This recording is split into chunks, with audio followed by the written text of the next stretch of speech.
একা মানুষের সংসার, একদিকে যদি একটা কাজ করতে যাই আরেকদিকে দেখি একেবারে লন্ডভন্ড হয়ে গেছে। কি আর করার, এভাবেই আমাকে ম্যানেজ করতে হয়। আসসালামু আলাইকুম, সবাই কেমন আছেন আপুরা ভাইয়ারা? আজকে একটু ভিন্ন ধাঁচের ভিডিও আপনাদের সাথে শেয়ার করি। আমি গত কয়েকদিন যাবতই ভাবছিলাম দুইটা থ্রি পিস তৈরি করব। তো দুইটা থ্রি পিস যেহেতু বানাবোই, তো আমার তো কাপড় কিনতে হবে, কিন্তু এই কাপড় কেনার জন্য যে সময় লাগবে সেই সময়টা আমি বের করতে পারছিলাম না। একে তো 3টা বাচ্চা, ওদের পিছনে আমার অনেকটা সময় চলে যায়। আর 2টা বাচ্চার যখন স্কুল খোলা থাকে, তো স্কুলে আনা নেওয়া এইখানে আমার চলে যায় আরও অনেকটা সময়। তারপরে বাসায় গিয়ে রান্নাবান্না করা, ওদেরকে খাবার খাওয়ানো, গোসল করানো, এগুলো তো আছেই। আর তারপরে আপনাদের সাথে যে রেসিপিগুলো শেয়ার করি সেই ভিডিও শ্যুট করতে হয়, এডিট করতে হয়, ভয়েস ওভার করতে হয়। সব মিলিয়ে আমার জন্য বিন্দু পরিমাণ সময় একটুও থাকে না। তো আমার বেশ কিছুদিনই মনে হচ্ছিল আমার 2টা থ্রি পিসের খুবই দরকার, কিন্তু সময়ের কারণে আসতেই পারছিলাম না। তো আজকে বাচ্চাকে যখন স্কুলে নিতে গেছি তখন আমি একবারে কাপড় কিনেই বাসায় চলে আসছি। বাসায় এসে আর 1 সেকেন্ডও দেরি করিনি। আর আমার একটা বদ অভ্যাস হলো, যেই দিন কাপড় কিনবো ঠিক ওই দিনই আমাকে বানাতে হবে। না বানাতে পারলে মনে হয় শান্তি লাগছে না। তো কী আর করার, কাপড় যেহেতু কিনে নিয়ে আসছি, এখন তো আমাকে এটা বানাতেই হবে। বানায় আমাকে সাথে সাথে পরে দেখতে হবে যে এটা আমাকে কেমন লাগছে। তো এই যে মাথার ভিতরে পোকা ঢুকে গেছে, এখন কোথায় আছে রান্না আর কোথায় আছে অন্য কাজ, সেটা দেখার আমার কোনো সময় নেই। আমি কাপড় নিয়ে আসছি বাসায়, মানে আমাকে এটা কাটতে এখনই হবে, এখনই বানাতে হবে। তো বাসায় এসে আমি 1 সেকেন্ডও দেরি করিনি। ভাতটা চুলায় বসিয়ে ওদিকে ভাত হতে থাক, আমি কাপড় কাটতে বসে গেছি। প্রথমেই আমি জামাটা কেটে নেব, তারপরে আমি এই জামাটার সাথে আমি সালোয়ারের কাপড় যে এক্সট্রা করে কিনতে হয় সেটা আনিনি, কারণ এগুলো 2 পিস ছিল, মানে সালোয়ারের কোনো কাপড় ছিল না, ওড়নাটা আর জামাটা ছিল। তো সালোয়ারের যে কাপড়টা সেটা হয় আপনাকে এটার সাথে রং ম্যাচিং করে আনতে হতো, না হয় এই প্রিন্টটাই আনতে হতো। তো আমি এই প্রিন্টটাই নিয়ে আসছি একসাথে 4.5 গজ, এটা তো 2.5 হাত পানার কাপড়। তো একসাথে 4.5 গজ আনছি। তো এখান থেকে আমার একটা থ্রি পিস হয়ে যাবে বড় হাতার। থ্রি পিস বলতে জামাটা হয়ে যাবে বড় হাতার। আর বাকি যে কাপড়টা থাকবে সেটা দিয়ে আমি নিচে স্কার্ট তৈরি করব, মানে সালোয়ারের বদলে। তো এই প্রিন্টটা দেখে আমার মনে হলো এটার মনে হয় স্কার্ট দিয়ে পরলে বেশি ভালো লাগবে দেখতে। তো আমার মনে যেটা হলো আমি সেটাই করলাম। আর এই কাপড়গুলো খুবই পাতলা, সালোয়ার তৈরি করলে খুব বেশি দিন যাবেও না, আর স্কার্ট বানালে কিন্তু ছিঁড়বে না সহজে। আপনার জামা ছিঁড়ে যেতে পারে, কিন্তু স্কার্ট কিন্তু ওইভাবেই থাকবে নতুন।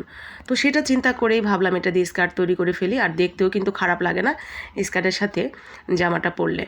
তো আমি স্কার্টের জন্য এখানে কিন্তু 3 খণ্ড করে কাপড়টা কেটে নিয়েছি, ঠিক যেভাবে কাপড়টা থাকে ওইভাবেই 3 খণ্ড করে ফেলেছি।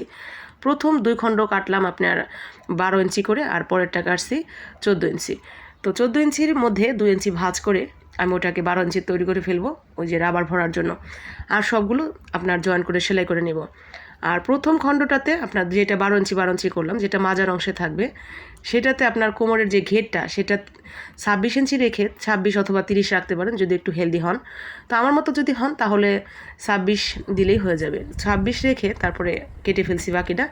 যে বাকিটা বেরোচ্ছে সেটা কিন্তু আমি আবার নিচের অংশে নিয়ে জয়েন্ট করে ওইটাকে আবার বাড়ায় ফেলছি। তো এভাবেই আসলে জয়েন্ট করে করে যে তৈরি করে ফেলেছি। আমি লেস দিয়ে একটু জামার গলায়, হাতায় এবং নিচের দিকে লাগিয়ে দিয়েছি।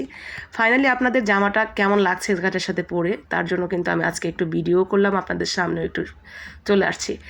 তো জানি না আপনাদের কাছে কেমন লাগছে, কিন্তু অরিজিনালি জামাটা কিন্তু খুবই সুন্দর হয়েছে, আর স্কার্টের সাথে দারুণ লাগছিল। তো আমি তো জামা বানাতে বানাতে একেবারে দুপুর গড়ায় একেবারে বিকাল করে ফেলছি। এখন কি করার, আমার তো কিছু খাইতে হবে। বাচ্চাদের জন্য দুধ জাল করছি, আর বাজার থেকে আমি যখন আসছিলাম মানে কাপড়গুলো নিয়ে, তখন সবরি কলা নিয়ে আসছিলাম। তো সবরি কলা দিয়ে দুধ দিয়ে বাচ্চারা জমায় খায় নিবে। তো আমি আর আমার মা কী খাবো, মাকে আমি বলছিলাম ভাতটা যখন হয়ে গেছে তখনই পাতলা ডাউল চুলায় বসাই দিতে। তো পাতলা ডাউলও হয়ে গেছে, এখন আজকে আমরা পাতলা ডালের সাথে এই কলা ভর্তা করব। আমি জামাটা বানায়া জামাটা পইরা সাথে সাথে আমার পাশের বাসার এক ভাবির কলা গাছের কাছে চলে আসছি।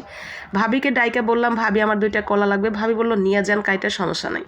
তো আমি কিন্তু নিয়ে আসছি ভাবির থেকে কলা 2টা। তো এই ভাবিও আমার পরিচিত ভাবি, মানে আমরা একই সাথে একটা সময় এক বাসায় ভাড়া থাকতাম। এখন ভাবিও আমার মতো এই পাশে বাড়ি করে ফেলছে, আর আমিও বাড়ি করে ফেলছি। তো যাই হোক, পূর্ব পরিচিত সেই ভাবি, খুবই ভালো সম্পর্ক আমার সাথে।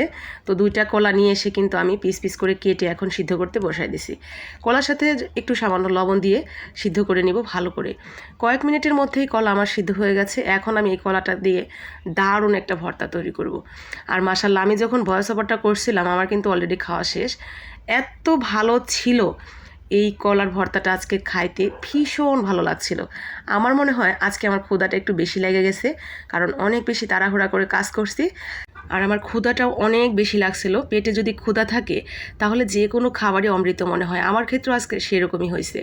তো ভর্তার জন্য কিন্তু কলা সিদ্ধ করার পরে আমি কয়েকটা মরিচ এবং বেশ কিছুটা পেঁয়াজ আপনার কি বলে সরিষার তেল দিয়ে ভেজে তেল সহ তুলে নিছি। তো এক্সট্রা করে আর তেল দেওয়ার দরকার নেই, ভাজা তেলেই হয়ে যাবে আমার ভর্তাটা। আমি হাত দিয়ে ভালো করে পেঁয়াজ মরিচ মেখে নিয়েছি। এখন সেই কলাটা দিয়ে দিলাম এখানে। কলার ভর্তাটা একদম শুকনো শুকনো হয়েছে, আর মাশাল্লাহ খেতেও এত ভালো ছিল কি আর বলবো। গরম ভাতের সাথে এই ভর্তা, আর সাথে ছিল আমাদের পাতলা করে ডাউল, আর পাশে নিয়েছিলাম একটু লেবু। আর কি একেবারে ডাল ভাত বাদশাহীখানা, অসম্ভব মজার একটা খাবার ছিল আজকের। তো আমরা দুই মায়া ঝিয়ে এটা দিয়ে খেয়ে নিয়েছি, আর বাচ্চাগুলো সব সবরি কলা আর দুধ দিয়ে খেয়ে পেট ভরে নিয়েছে। কি আর করার, সন্ধ্যার সময় আবার না হয় রান্না করব।